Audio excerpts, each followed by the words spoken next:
The arrival. The vast expanse of space had long been silent, its depths hiding secrets unknown to the fledgling human race. Humanity, having just taken its first tentative steps beyond the cradle of Earth, remained blissfully unaware of the ancient empires that spanned the galaxy. But on this day, that innocence would be shattered forever. Admiral Zarak stood on the bridge of the Dominion's flagship, the Eternal Claw. His scaled skin glistened under the harsh light of the command center. 4 yellow eyes narrowed as he studied the holographic display of a blue-green planet. Earth, he growled, the word unfamiliar on his forked tongue. Such a pitiful name for our next conquest.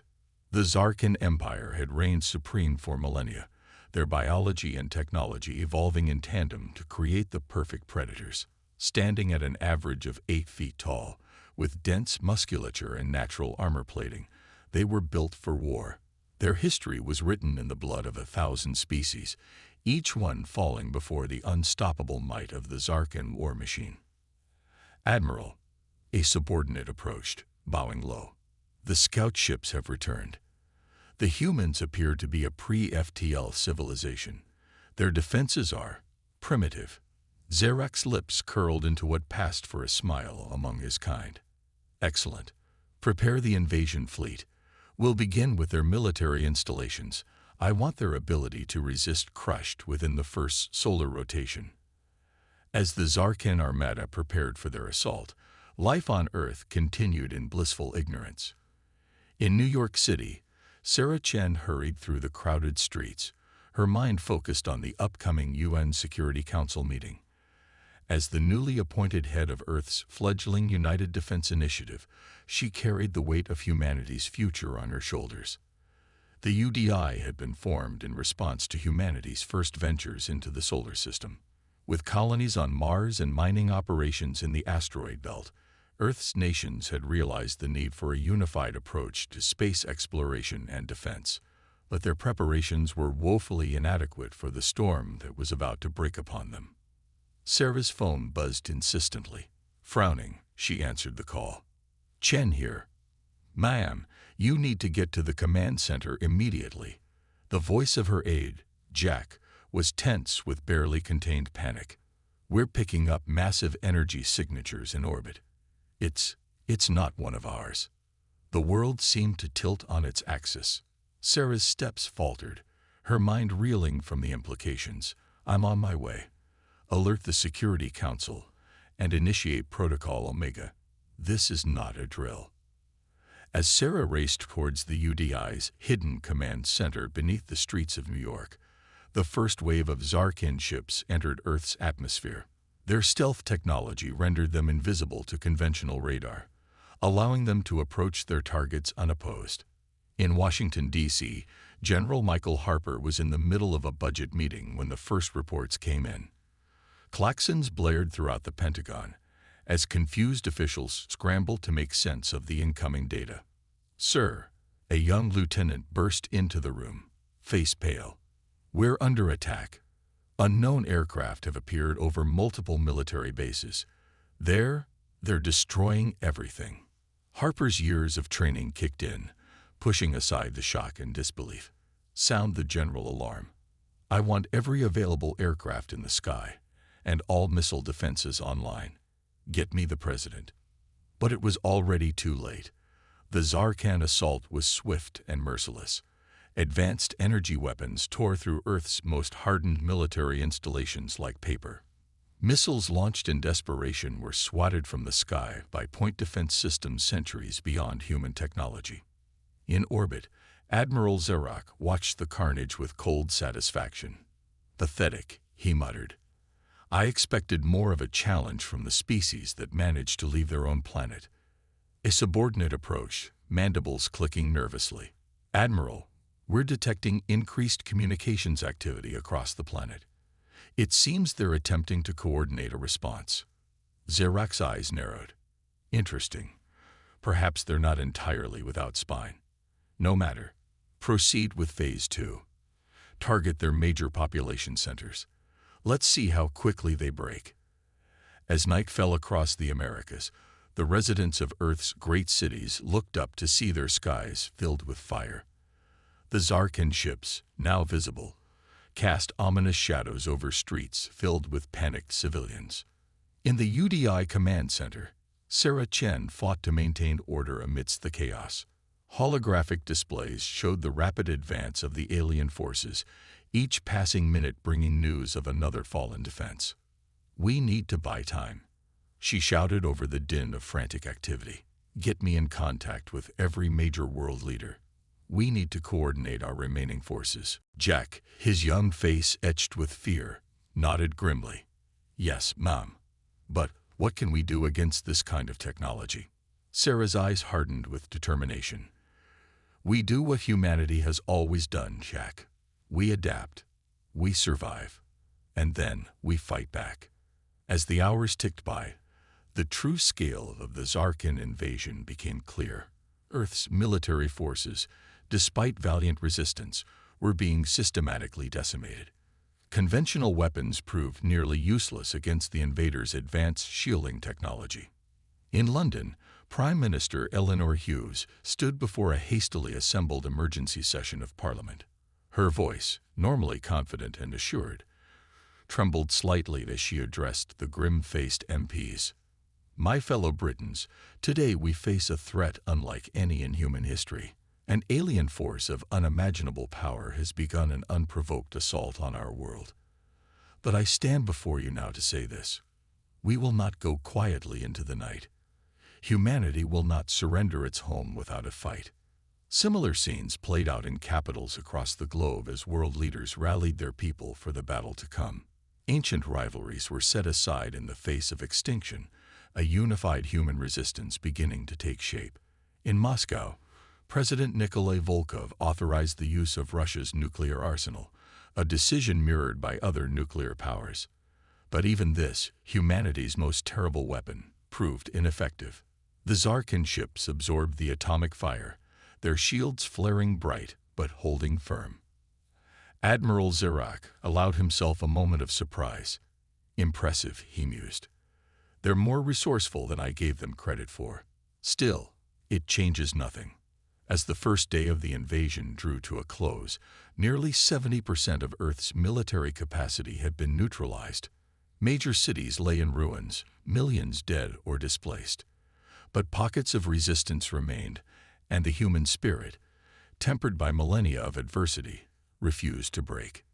In the smoldering ruins of Beijing, a group of Chinese soldiers led by Captain Lai Wei mounted a daring raid on a landed Zarkin shuttle. Against all odds, they managed to capture the craft, along with a wounded alien warrior. "Send word to command," Lai shouted as his men secured their prize. "We have something they're going to want to see." News of the captured alien and technology spread like wildfire through the remaining human forces. For the first time since the invasion began, a glimmer of hope emerged. If they could understand the enemy's technology, perhaps they could find a weakness. As dawn broke on the second day of the invasion, humanity stood on the brink.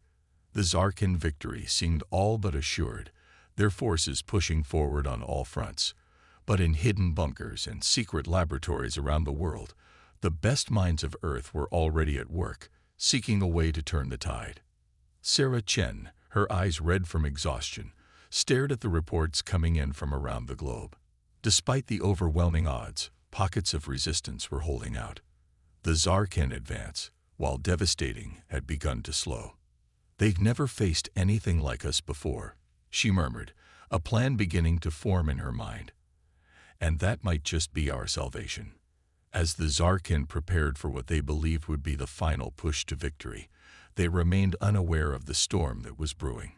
Humanity, with its back against the wall, was about to remind the galaxy why it should never be underestimated.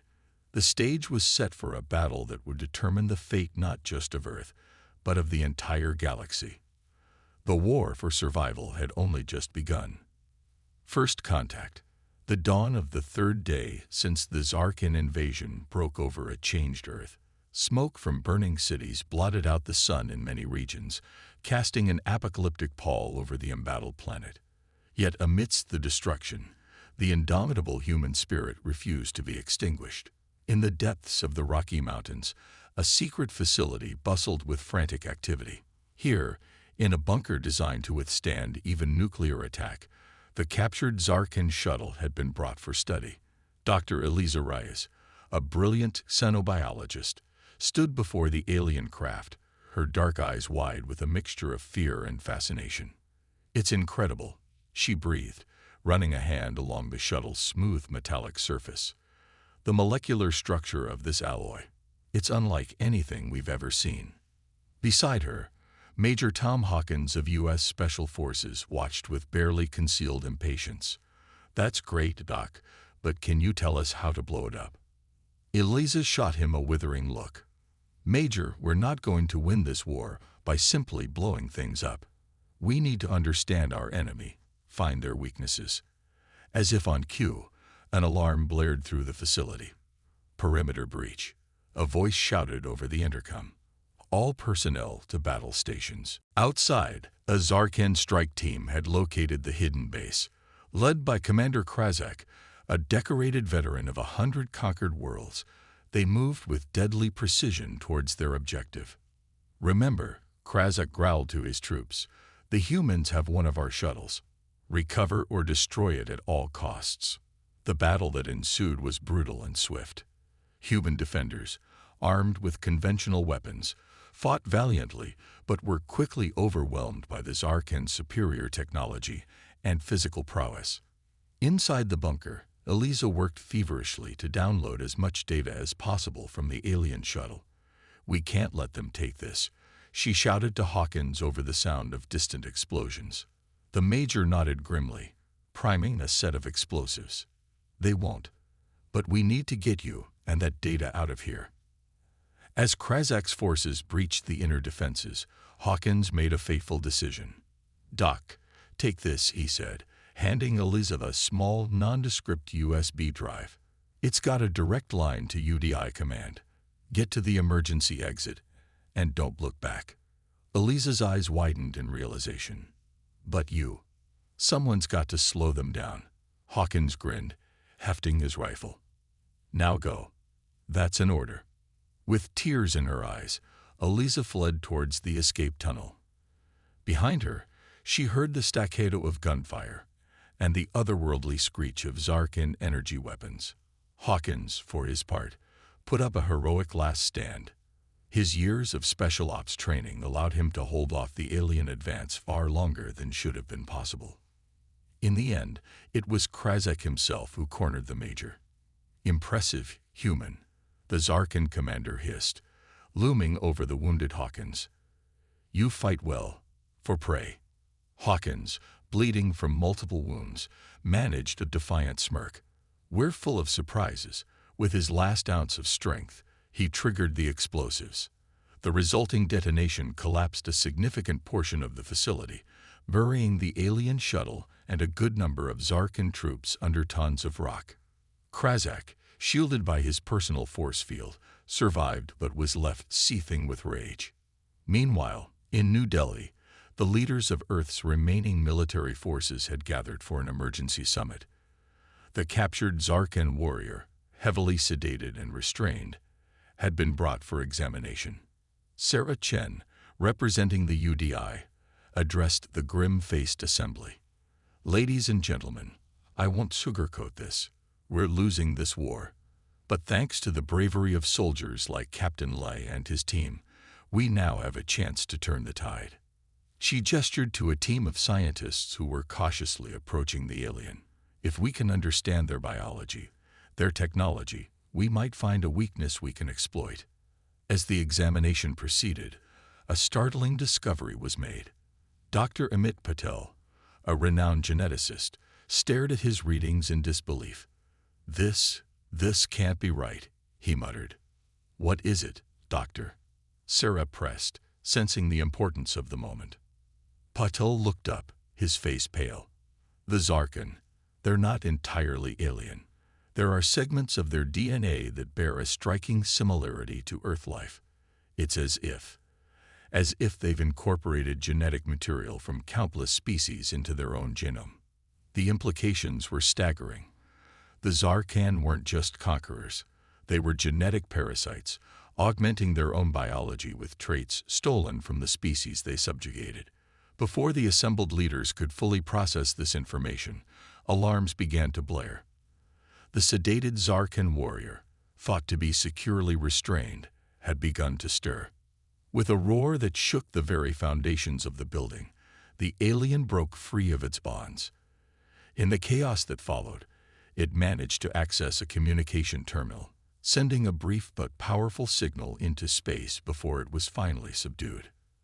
Admiral Zorak, orbiting high above in the Eternal Claw, received the transmission with growing fury. "So," he snarled, "the humans think they can dissect us like common animals. It's time we showed them the true might of the Zarkan Empire." As Earth's leaders scrambled to evacuate the compromised facility, the sky above New Delhi lit up with the arrival of a massive Zarkan battleship. Its weapons, capable of reducing entire cities to ash, were primed and ready. In orbit, Zorak gave the order without hesitation. "Obliterate them. Let this be a lesson to all who would dare to stand against us." The attack on New Delhi was swift and merciless.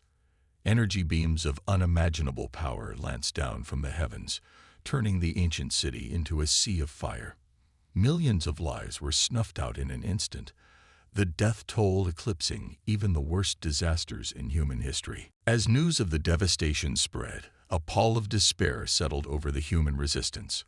How could they hope to stand against an enemy capable of such destruction? Yet even in this darkest hour, sparks of hope remained.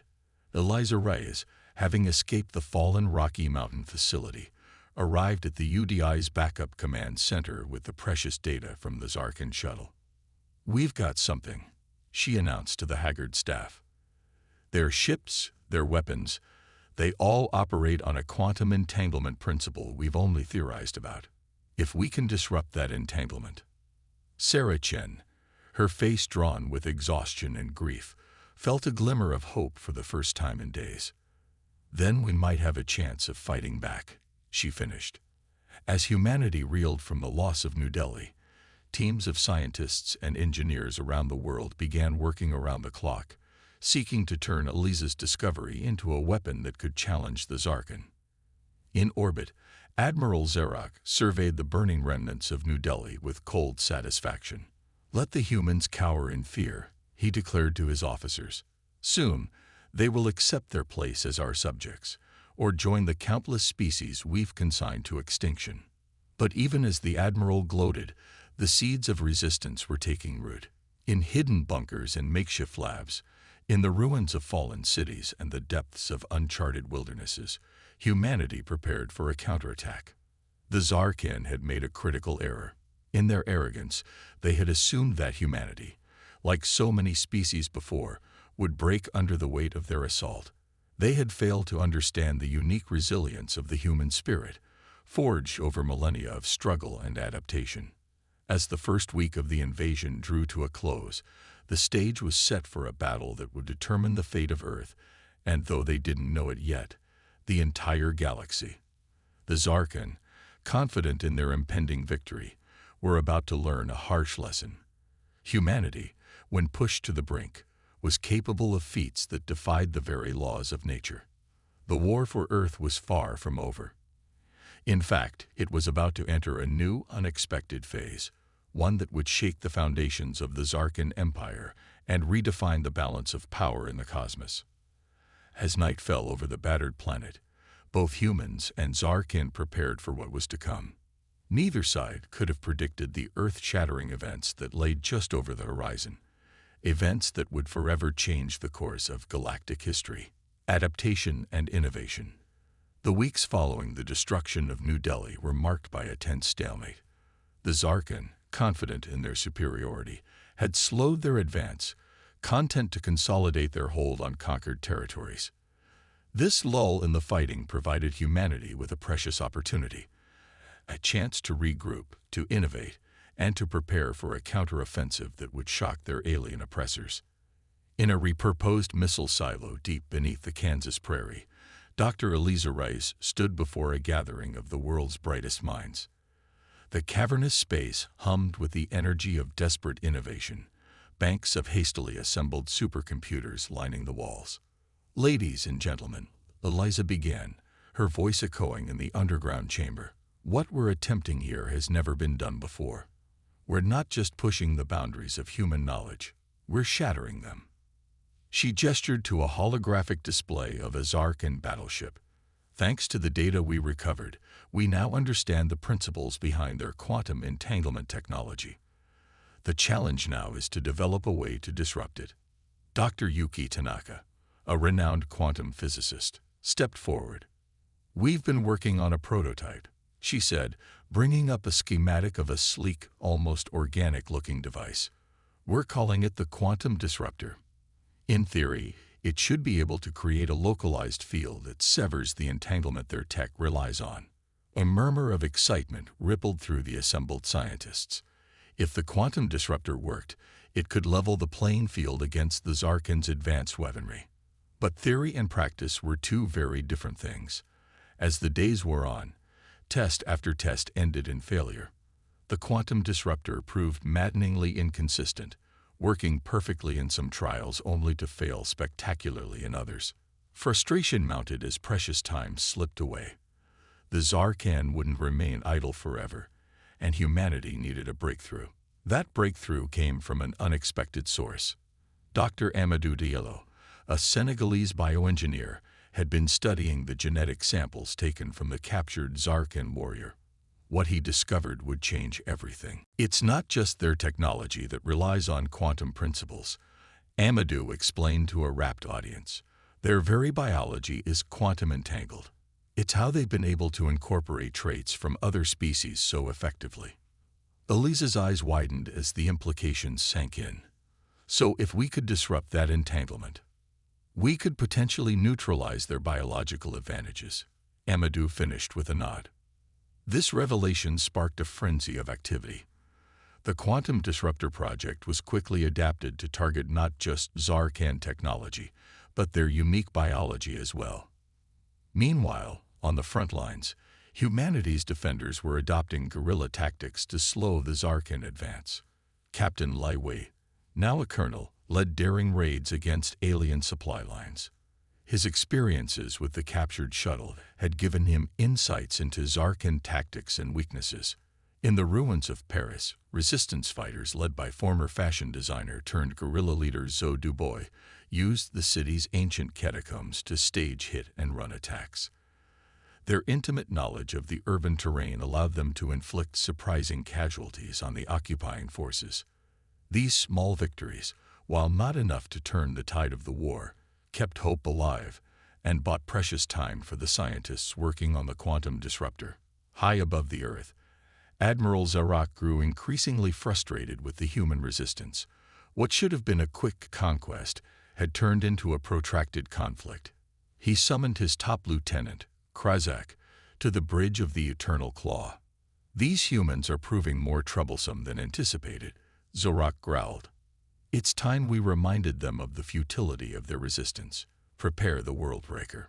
Krazak's eyes widened. The Worldbreaker was the Zarkan's ultimate weapon, capable of shattering a planet's crust. Its use was reserved only for the most stubborn of conquests. "Are you certain, Admiral? The humans' homeworld is rich in resources. Using the Worldbreaker would render much of it uninhabitable." Zarak's eyes narrowed dangerously. "Are you questioning my orders, Commander?" Krazak bowed his head submissively. "No, Admiral. I'll begin preparations immediately." As the Zarkan prepared their doomsday weapon, Earth's defenders raced against time. The Quantum Disruptor project had made significant strides, but it was still untested in actual combat conditions. Sarah Chen, coordinating the global resistance from a mobile command center, received word of the Zarkan's ominous movements.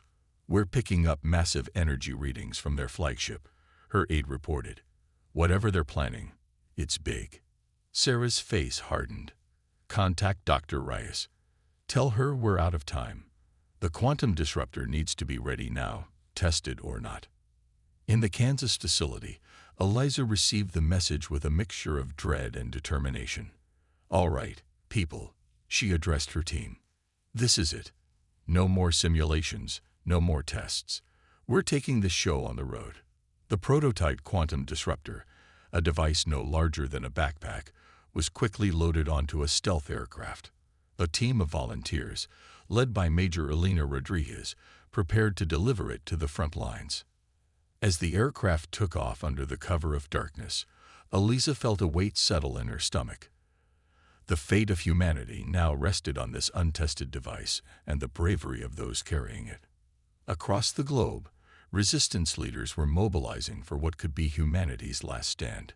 Colonel Li Wei's forces in Asia, Zhou Dubois' urban guerrillas in Europe, and countless other groups prepared to launch coordinated attacks on Zarkin positions. The plan was audacious and desperate in equal measure.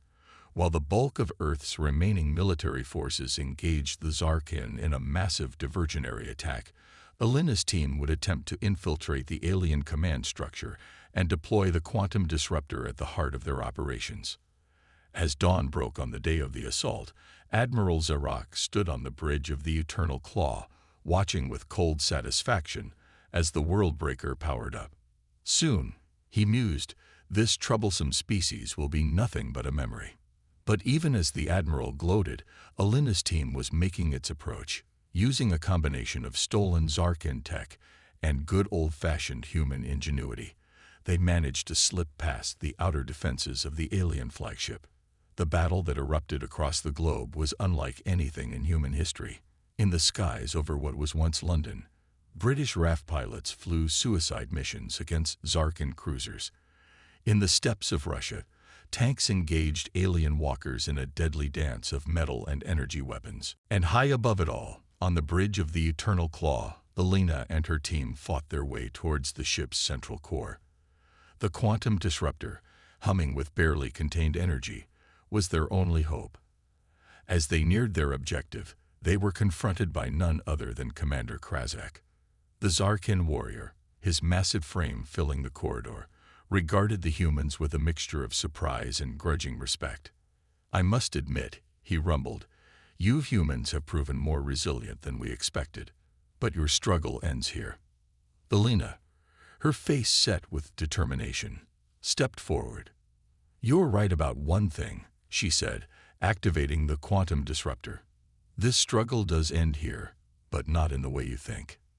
The device came to life with a high-pitched whine. For a moment, nothing seemed to happen. Then, like a wave rippling through reality itself, the quantum disruptor's effect spread outward. Krazak stumbled, his eyes widening in shock and pain. All around him, the ship's systems began to falter. Alarms blared as the carefully maintained quantum entanglement that powered Zarkin technology began to unravel. On the bridge, Admiral Zarak watched in horror as his mighty flagship began to fail around him. The Worldbreaker, moments away from firing, went dark. Across the globe, the effect was the same. Zarkin ships fell from the sky, their anti-gravity systems disabled. Energy weapons sputtered and died. And the Zarkin themselves, their enhanced biology, dependent on the same quantum principles, found themselves suddenly vulnerable. In that moment, the tide of the war shifted. Human forces, seizing the opportunity, pressed their advantage. Cities under alien occupation erupted in rebellion as the invaders' technological edge evaporated. As the Eternal Claw began to list in orbit, Elena turned to her team. Mission accomplished, she said with a grim smile. Now let's get the hell out of here. The retreat was chaotic, but Elena's team managed to fight their way to an escape pod. As they jettisoned away from the failing flagship, they watched as humanity's surviving air forces converged on the crippled Zarkin fleet. On the surface, the scene was one of jubilation mixed with disbelief. After weeks of hopeless struggle, victory suddenly seemed within grasp. But the war was far from over. The Zarkin, though stripped of their technological advantages, were still formidable opponents, and Admiral Zarak, his dreams of easy conquest shattered, now burned with a desire for revenge. As night fell on this pivotal day, both sides prepared for the next phase of the conflict. The Zarkan, reeling from their sudden reversal of fortune, began to regroup. And humanity, emboldened by their first major victory, steeled itself for the battles to come. The quantum disruptor had changed the game, but the struggle for Earth's future was far from decided. The coming days would test the limits of human resilience and ingenuity like never before. In hidden bunkers and makeshift command centers, leaders on both sides pondered their next moves. The fate of not just Earth, but potentially the entire galaxy, hung in the balance. And as a new day dawned, the question on everyone's mind was, what happens next? The turning point. The days following the activation of the quantum disruptor were marked by chaos and rapid change. Across the globe, Zarkan forces found themselves in disarray, their once unassailable technological advantage neutralized. However, the alien invaders were far from defeated. Their physical prowess and military discipline still made them formidable opponents, and they quickly began to adapt to their new circumstances. Admiral Zorak, his flagship now a crippled hulk in low Earth orbit, seethed with a mixture of rage and disbelief. How? He roared at his assembled officers.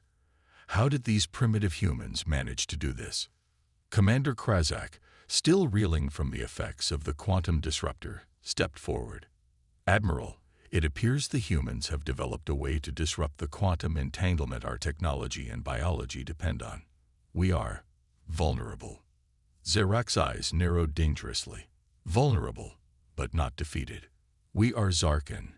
We have conquered 1,000 worlds. We will not be undone by these upstart primates. With a sweep of his arm, Zarak brought up a holographic display of Earth. We may have lost our technological edge, but we still have numbers and strength on our side. Prepare for ground assault. We'll crush these humans with brute force if we must. As the Zarkan regrouped, humanity celebrated its first major victory. In cities around the world, people emerged from hiding to cheer the downing of alien ships and the retreat of occupation forces. But military and political leaders knew the war was far from over. In the makeshift UN headquarters, now located in a bunker beneath the ruins of Geneva, Sarah Chen addressed the assembled representatives of Earth's nations. The quantum disruptor has given us a fighting chance, she said, her voice echoing in the cavernous space. But the Zarkan are still a grave threat. We must press our advantage while we can. Colonel Lai Wei, freshly arrived from the Asian front, stepped forward. Our intel suggests the Zarkan are massing for a major ground offensive. They're abandoning their ships and consolidating their forces on the ground. Zhou Dubois, the Parisian resistance leader, now serving as France's military representative, nodded grimly. We've seen similar movements in Europe. They're going back to basics. Infantry, armored units, artillery. They may not have their energy weapons, but they're still incredibly dangerous. Sarah's face hardened with resolve. Then we meet them on the field of battle. Humanity has been fighting ground wars for millennia. This is our element. As both sides prepared for what promised to be a decisive confrontation, Dr. Eliza Reyes and her team worked feverishly to refine and mass-produce the quantum disruptor technology. The device that had turned the tide of the war was still a prototype, and they needed a more stable long-term solution to keep the Zarkan at bay. In a secret facility beneath the Australian outback, Eliza collaborated with Dr. Amadou Diallo on a new project. If we can adapt the quantum disruptor's effect into a deployable field, Amadou explained, pointing to a complex set of equations, we could create safe zones where Zarkan biology and tech simply won't function. Eliza's eyes lit up with excitement. A quantum nullification field. That could change everything. We could reclaim entire cities, create sanctuaries for civilians. Their work was interrupted by an urgent communication. Sarah Chen's face appeared on a nearby screen, her expression grave. Dr. Rice, we've intercepted Zarkan communications. They're planning a massive assault on multiple fronts. We need something to tip the scales in our favor, and we need it now. Eliza and Amadou exchanged a look. We might have something, Eliza replied cautiously, but it's untested, and the power requirements are enormous. Sarah nodded. Whatever it is, it's our best shot. I'm authorizing all resources to be diverted to your project. How soon can you have it ready? Amadou did some quick mental calculations. With round-the-clock work and unlimited resources, maybe a week. Sarah's face fell. The Zarkan will be on the move in 3 days. Eliza set her jaw determinedly. Then we'll have it ready in 3 days. Somehow. As Eliza and Amadou's team worked tirelessly on the quantum nullification field, the rest of humanity prepared for battle. In the plains of Central Asia, the largest concentration of human and Zarkan forces gathered for what promised to be the defining conflict of the war. Colonel Lai Wei, now promoted to general, stood atop a hill overlooking the vast army assembling before him. Tanks, artillery, and infantry from dozens of nations stood side by side, united against the common threat. In the distance, the massive forms of Zarkan war machines and troop formations could be seen on the horizon. Lai turned to his assembled officers, a mix of veteran commanders and young soldiers who had distinguished themselves in the resistance. The enemy we face is unlike any humanity has encountered before, he began, his voice carrying across the silent group. But neither have they faced anything like us. We are fighting for our homes, our families, our very existence. And we will not go quietly into the night. A cheer went up from the assembled soldiers, a roar of defiance that seemed to shake the very earth. As it faded, Lai continued, his voice solemn. Many of us will not see the end of this day, but our sacrifice will ensure that humanity has a future. For Earth. For Earth. The cry was taken up by thousands of voices, a testament to the unbreakable spirit of humanity in the face of overwhelming odds. As dawn broke on the third day, both armies surged forward. The clash was titanic, a meeting of two unstoppable forces. Zarkan warriors, even without their advanced weaponry, were terrifying opponents. Their strength and speed made them deadly in close combat, and their natural armor shrugged off all but the heaviest human weapons. But humanity fought with a desperation and ingenuity that took the Zarkan by surprise. Tactics developed over centuries of warfare on Earth were brought to bear against the alien invaders. Where the Zarkan had brute strength, humans countered with cunning and adaptability. In the skies above, what remained of Earth's air forces engaged in dogfights with Zarkan flyers. The alien craft, their anti-gravity systems offline, were now bound by the same laws of physics as human aircraft. It was here that humanity's long experience with aerial warfare began to tell. As the battle raged, news came from Australia. Eliza and Amadou's team had done the impossible. The quantum nullification field was ready for deployment. But there was a catch. The power requirements are immense, Eliza explained to Sarah Chen over a secure link. We can create a field large enough to cover the battlefield, but it will burn out almost immediately. We'll have one shot at this. Sarah nodded grimly. Then we make it count. General Lee, she said, turning to another screen showing the command center on the battlefield. Can you draw the Zarkan into a concentrated area? We need them as densely packed as possible. Lai, his uniform stained with dirt and blood, nodded. We'll need to fall back, make them think they're winning. It's risky, but it might work. The order was given. Across the battlefield, human forces began a fighting retreat, drawing the Zarkan into a vast, natural bowl in the landscape. The alien warriors, sensing victory, pressed forward eagerly. In Australia, Eliza and Amadou made their final preparations. The quantum nullification device, a massive construction of exotic materials and pulsing energy, hummed with barely contained power. All units, be advised. Sarah's voice crackled over the global command network.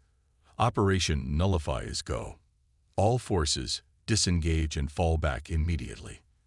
As human forces rapidly retreated, the Zarkan found themselves alone in the center of the battlefield. Admiral Zerak, watching from a nearby hilltop, sensed a trap but couldn't fathom what the humans could possibly do to turn the tide now. In Australia, Elisa took a deep breath and pressed the activation switch. For a moment, nothing seemed to happen. Then, like a ripple in the fabric of reality, a wave of energy swept across the battlefield. Where it passed, Zarkan warriors stumbled and fell. Their augmented biology, stripped of its quantum-entangled enhancements, failed them. Muscles accustomed to incredible strength suddenly weakened. Senses home to superhuman levels dulled. The effect was devastating. In an instant, the mighty Zarkan army was reduced to a confused, vulnerable mass, and humanity, prepared for this moment, struck back with everything they had. Artillery rained down on the disoriented alien forces. Tanks and infantry surged forward, pressing their sudden advantage. In the skies, Earth's aircraft strafed the Zarkan positions relentlessly. Admiral Zerak watched in horror as his invincible army crumbled before his eyes. "Impossible," he muttered, unable to comprehend the sudden reversal. As the quantum nullification field faded, its energy spent, the damage was done. The Zarkan forces, caught in the open and stripped of their biological advantages, were routed.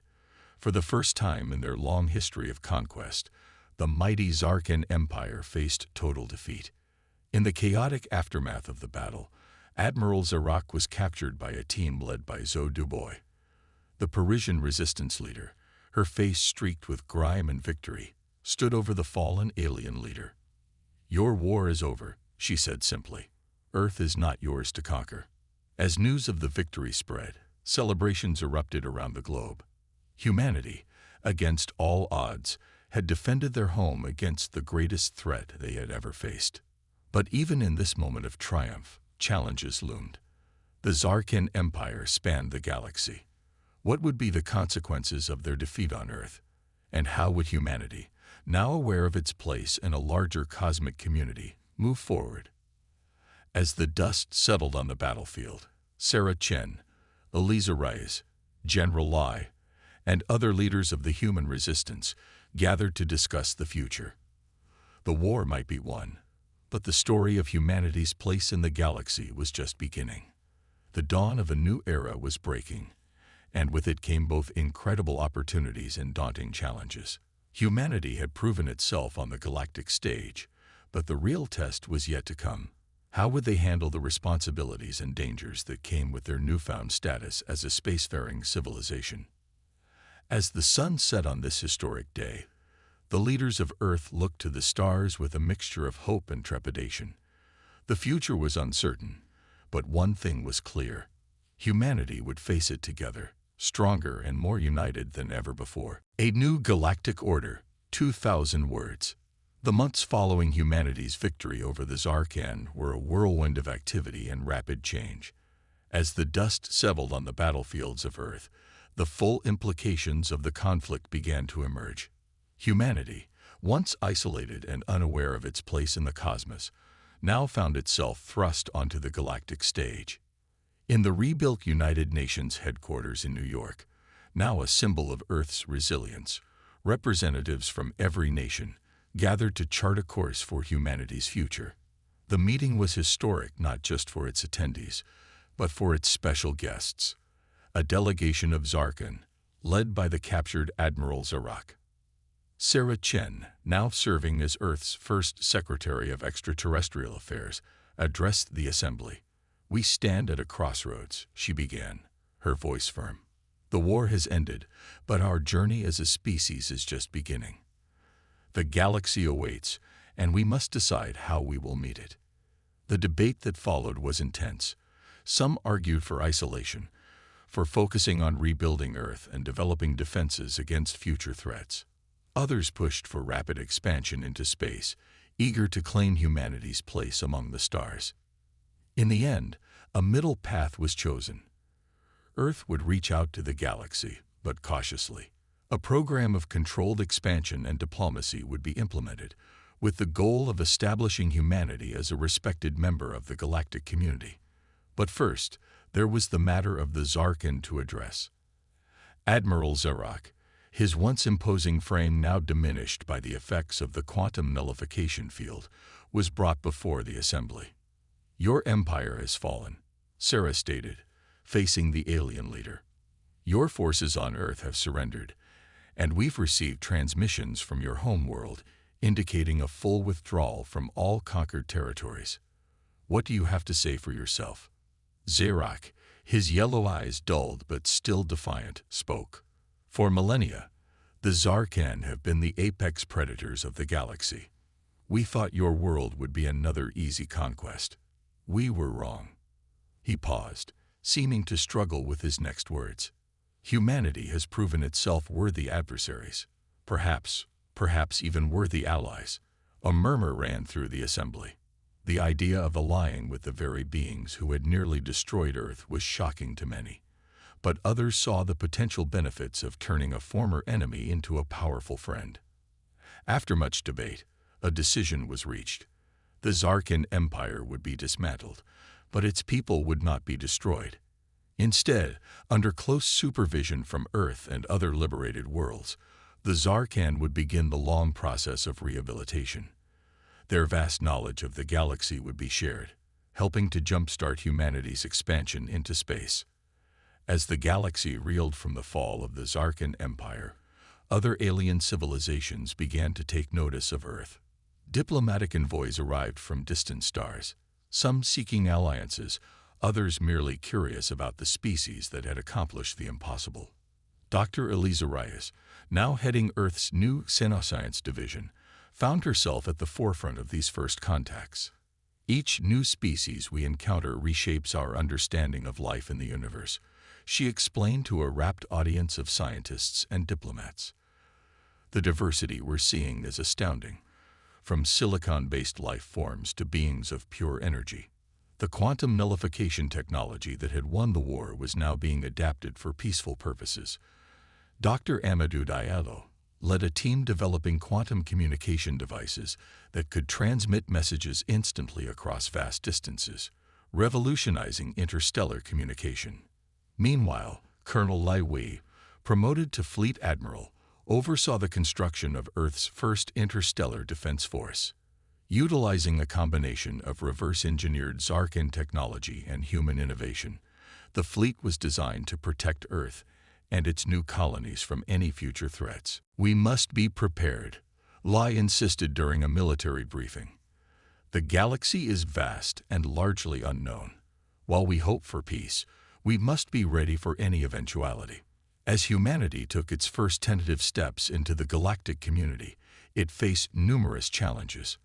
The ethical implications of faster-than-light travel, the potential for cultural contamination of less advanced civilizations, and the ever-present threat of conflict with other spacefaring races all weighed heavily on Earth's leaders. Sarah Chen found herself navigating increasingly complex diplomatic waters. In a historic meeting with the Galactic Council, a loose confederation of advanced species, she made humanity's case for recognition. "We come before you not as conquerors, but as explorers and peacekeepers," Sarah declared to the assembled alien dignitaries. "Earth has learned harsh lessons about the dangers of aggression and the value of cooperation. We seek to join you in building a more stable and prosperous galaxy for all." The response was mixed. Some council members welcomed humanity's fresh perspective and demonstrated adaptability. Others remained wary, concerned about the rapid rise of such a young species, but all agreed that humanity could no longer be ignored. Back on Earth, society was undergoing rapid changes as it adapted to its new reality. The influx of alien knowledge and technology sparked a renaissance in science and the arts. Universities offered courses in xenobiology and interstellar politics. Popular culture was revolutionized, with books, movies, and music exploring humanity's place in a vast and varied universe. Zoe Dubois, the former resistance leader, now served as a cultural attaché, helping to bridge the gap between human and alien societies. "Understanding is the key to peace," she often said. "We must learn to see beauty in diversity, to find common ground with beings whose very concept of existence might differ from our own." But not all was smooth sailing. Earth's rapid advancement and the dismantling of the Zarkan Empire had created a power vacuum in certain parts of the galaxy. Opportunistic species sought to fill this void, leading to conflicts that threatened to draw in human forces. Admiral Lee found himself commanding Earth's fleet in a series of peacekeeping missions, working alongside alien allies to stabilize volatile regions.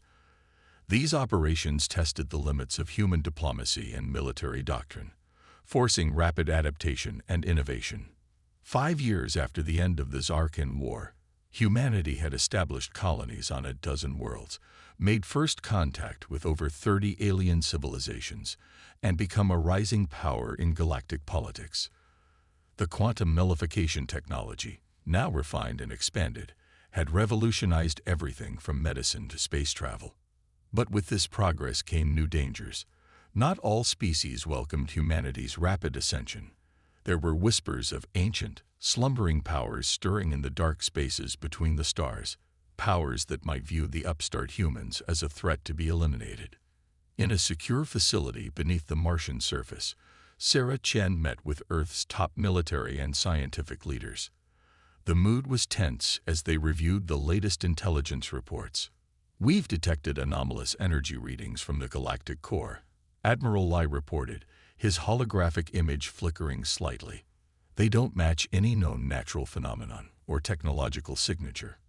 Dr. Reyes, her face lined with concern, added, "There are references in multiple alien mythologies to ancient ones or cosmic architects dwelling near the galactic center.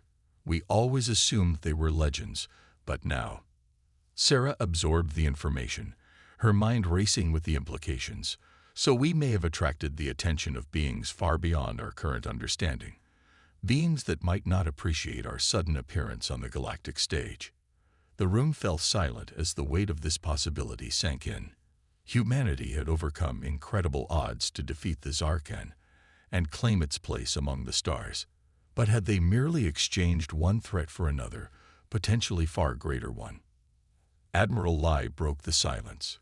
"Whatever's out there, we'll face it the same way we faced the Zarkan. Together, with all the strength and ingenuity humanity can muster." Sarah nodded, a determined smile crossing her face. "Agreed. We've come too far to turn back now. Humanity's future lies among the stars, whatever challenges we may face." As the meeting concluded, Sarah stepped to a window overlooking the Martian landscape. The red planet, once a distant dream, was now home to millions of humans. In the sky above, ships from a dozen alien races moved in elegant patterns, a testament to the new era of cooperation. Yet even as she marveled at how far humanity had come, Sarah couldn't shake a sense of foreboding. The galaxy was vast, ancient, and full of wonders, but also dangers beyond imagination. The war with the Zarkan had been humanity's first great test among the stars. She had a feeling it wouldn't be the last. As night fell on Mars, lights from the sprawling colonies twinkled like earthbound stars. In labs, command centers, and homes across 2 worlds, humanity continued its relentless push forward. Scientists unraveled the mysteries of the cosmos, diplomats forged alliances with alien races, and ordinary people dreamed of the incredible journey that lay ahead. The future was uncertain, filled with both promise and peril, but one thing was clear: humanity's destiny now lay beyond the confines of their birth world. The stars had called, and Earth had answered.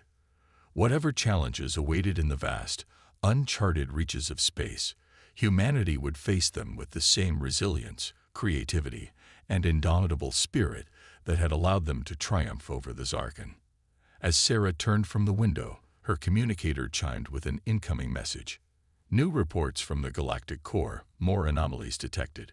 With a deep breath, she steeled herself for whatever might come next. The next chapter in humanity's great cosmic adventure was about to begin. In the depths of space, unimaginably distant from Earth, something ancient stirred. Humanity's rise had not gone unnoticed, and the cosmic stage was set for events that would shape the destiny of not just Earth, but the entire galaxy. The story of humanity's struggle against the Zarkan was over. But in many ways, their true journey was just beginning.